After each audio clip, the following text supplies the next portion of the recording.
உங்கள் தந்தி1 தொலைக்காட்சியில் தினமும் ஒரு சர்ப்ரைஸ் மாலை 6 முதல் 7 மணி வரை காணத் தவறாதீர்கள்.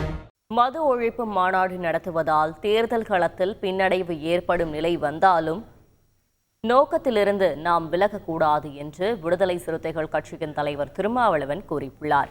வரும் அக்டோபர் 2ஆம் தேதி கள்ளக்குறிச்சியில் மது ஒழிப்பு மாநாடு நடைபெற உள்ள நிலையில் மறைமலை நகரில் கட்சியின் மண்டல அளவிலான செயற்குழு கூட்டம் நடைபெற்றது. இதில் பேசிய திருமாவளவன் மது ஒழிப்பு போராட்டத்தை நடத்துவதன் மூலம் எந்த விளைவுகள் வந்தாலும் அவற்றை எதிர்கொள்வதற்கு தயாராக இருப்போம் என்று கூறினார்.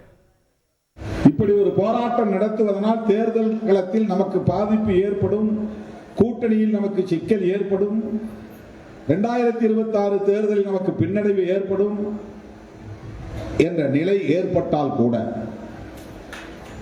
இந்த நோக்கத்தில் இருந்து நாம் ஒருபோதும் விலகக்கூடாது, நழுவக்கூடாது, வழுவக்கூடாது. நீங்க மட்டும் இந்த எலெக்ஷனுக்கு முன்னால அரசு மதுபான கடைகளை மூடுனீங்கன்னா எத்தனை விஜய் வந்தாலும் திமுக தான் வெற்றி பெறும். உங்களுக்கு என்ன லாபம்? திமுக ஆட்சி வந்துட்டா மதுபான கடைகளை மூடுவதே எங்களுக்கு வெற்றி தான். அதை விட வேற என்ன எங்களுக்கு வேணும்? உங்கள் தந்தி1 தொலைக்காட்சியில் தினமும் ஒரு சர்ப்ரைஸ் மாலை 6 முதல் 7 மணி வரை காணத் தவறாதீர்கள்.